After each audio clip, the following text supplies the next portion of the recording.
kad su deca mnogo mala pa biješ stolicu. Jer stolica je kriva. Isto tako, onda recimo učim ga da niko nije kriv. Sad sam se to podsjetila. Vrlo zeznuto. Kad mu kažem, on kaže, mama, jesam ja kriv? Ja kažem, nisi ti, sine, kriv. Pa mama, jesi ti kriva? Pa nisam, sine, ni ja kriva. Pa ko je onda kriv? Pa nije niko kriv. Shit happens i kad niko nije kriv. A ne možeš sve objasniti. Ja bar ne vidim kako možeš sve objasniti sa shit happens. A ne možeš sve. Ne, pričam o određenim trenucima.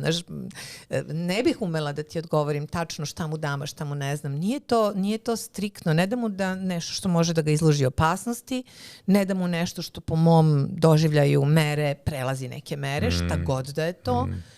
Ne da mu da bude loš u nameri, što nikad i nije, on je neagresivan, mislim miroljubiv je, daje mu apsolutno izražaj kreativnosti, kako god hoće da se izražava, ne pravi mu frku kad prospe nešto, jer kad ja prospem nešto ne pravim više sebi frku, nego prosulo se, jel?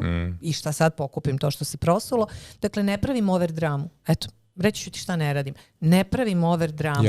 Ne ponavljam ishitreno rečenice koje sam slušala ili koje bi se uobičajeno rekla. Upitam se zašto. Zašto bi se ja sad razdrala na dete koje peva? Zato što ja danas nemam živaca. Pa što nisi, Ivana, mislila na svoje živce s 22 kad si ne znam šta. Tako da trudim se da razdvojim šta je moje, šta je njegovo i da mu dam taj neki prostor da se razvija u okvirima koji su, kako bih rekla, po mojoj meri. Moje lično mišljenje je da suviše često koristimo reč sreća, zadovoljstvo, zadovoljenje, koji su bez sumnje lepe reči, lepe težnje i neki lepi ciljevi koji mislim da je put do njih drugačiji od onoga što predstavljamo deci. Mislim da je to samo rezultat nečega što će doći samo po sebi ako vodimo smislen život. Nekako tako gledam na stvari. Znaš, da će sreća sama doći ako vodimo smislen život. Ako vodimo smislen život, ako radimo smislene stvari i ako to radimo iskreno i jako, da će to rezultirati stvarima koji će nas činiti srećnim.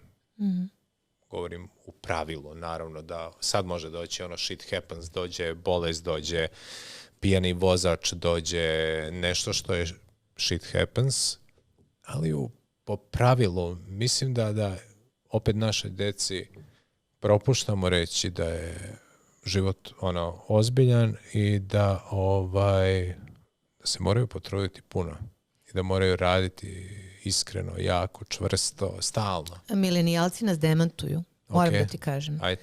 Znači, to je paradigma našeg vremena da se mora mnogo truditi. I ja do dana današnjeg se trudim mnogo, brate. Okay. A neki drugi se trude mnogo manje i napravili mnogo veći posao od mene, razumeš? Ako meriš samo u poslu, u novcu... Pričamo sad konkretno. Sad sam namerno krenula na tu da ne bi sad filozofirala o ovom unutrašnjem stanju. Dakle, milenijalci su napravili, mnogi od njih, jel tako, na tom generacijskom nivou varijantu gde putuju, zezaju se, YouTubeuju, smišljaju igrice, podcastuju i ne znam šta sve rade i zarađuju pare koje nijedan moj tvoj fakultet i još dva pride sa sve doktoratom ne bi mogli da zarade. Ok, ali to ti je jedan od 100. Ostalih 99 gledaju kako drugi YouTubeuje, kako surfuje i kako... Tako je. Mislim tako da je... Tako da bih ja samo uvela ono, kako da kažem, opet prostor u to. Neko će moći s puno truda i morati s puno truda. Neko, brate, ne ide. Nisam mislio da trud samo u smislu da uzmeš motiku i odereš po hektaru zemlje za 7 dana. Mislio sam da konstantno radiš na sebi. To je ono što ti radiš i što učiš ljude i što ti je cilj, mislim, tvog posla da im kažeš menjaj svaki dan učini korak ka nečemu, korak dalje, budi bolji, jači, spremniji za mikro. Jest. I upoređuj se sa sobom juče, a ne sa Perom, Mikom, Žikom. Sad, Milane, ja tebe da pitam ovako. pošto si tezu postavio šta pričamo o našoj deci, jel? Da, ne da. našim klijentima. Klijent plati pa sluša, pa još će sam da nađe opravdanje za to što si rekao i da poveruje to, jer ne mora da opravda što ti je dao tolike pare. Ok. A detetu, jesi ti slušao mamu i tatu? Da. Oni ti rekli moraš sine to i to, a ti ih poslušao. Pa Sad kao prvo možda moja mama i ovo sluša. Mama, ako slušate, molim vas, pozovite posle. Bio sam poslušan zato što sam u principu morao biti poslušan. Imao bi sankcije da nisam bio poslušan. Imao sam onako striktne roditelje. Morao si da budeš poslušan. Tako je. A da nisi morao? Ne znam stvarno. Bio sam svojiše mali da mi se sjećate. Ajde, ti striktan roditelj?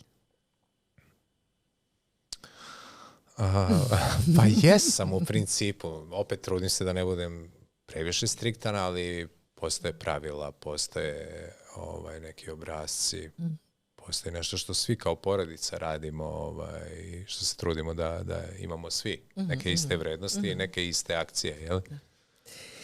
Znaš zašto te to pitam? Ja sam izbegao da kažem, jesam striktan ili... Dobro, ne, okej, lepo, to je dovoljno, ne treba, ne mora dublje. Ono što sam u stvari htjela da kažem, ne zbog toga što sam ja bila primjer neposlušni, priroda mi je prosto takva uvijek bila, rodila sam se takva, nego i zbog još jedne stvari, čak i kad poslušamo, ne znači da smo usvojili. Dobro, definitivno. Zato smo malo čas spomenuli tu instituciju mentora. Ti si me pitala, moram te prekinuti, pitala si me da li sam bio poslušan. Jesam, bio sam, slušao sam šta mi se kaže, zašto sam morao da slušam šta mi se kaže. Ti si mislio na tu vrstu poslušnosti. Da li sam usvajao sve vrednosti koje su mi rečene? Ne, nisam. Tako da. Ja, terminološki sam u stvari htjela da pitam to. Kada ti otac ili majka kažu, naš dete, ovo sve što si malo čas ispričao, ili ti kaže najbolji prijatelj, evo sad da proširim temu za one, da ne bude dosadno onima koji nemaju decu, a slušaju sve ovo. Ili ti partner to kaže. Mene partner nije mogao da nauči da skijem. Okay. Nisam mogla od njega da primim, razumeš? Bilo mi je krivo što već nisam super skijašica. Ili što već ne igram tenis fenomenalno. Dakle, teško usvajamo od onoga ko je emocionalno involviran. I on nam teško prenosi jer je emocionalno involviran. To je prirodno tako. To je prirodno, a prema roditelju prirodno imamo otpor da usvojimo njegovu vrednost. Jer prirodno želimo da budemo drugačiji. Imamo problem da usvojimo vrednost koja nam je verbalno predata. A usvajamo ono koja nam je obrasce prikaz. Ponašanje, tako je. A da ti kažem, najviše ono što nije izgovoreno, a nije ni prikazano, nego je istina. Pa sad nek se zamisli. Daj mi primjer neki.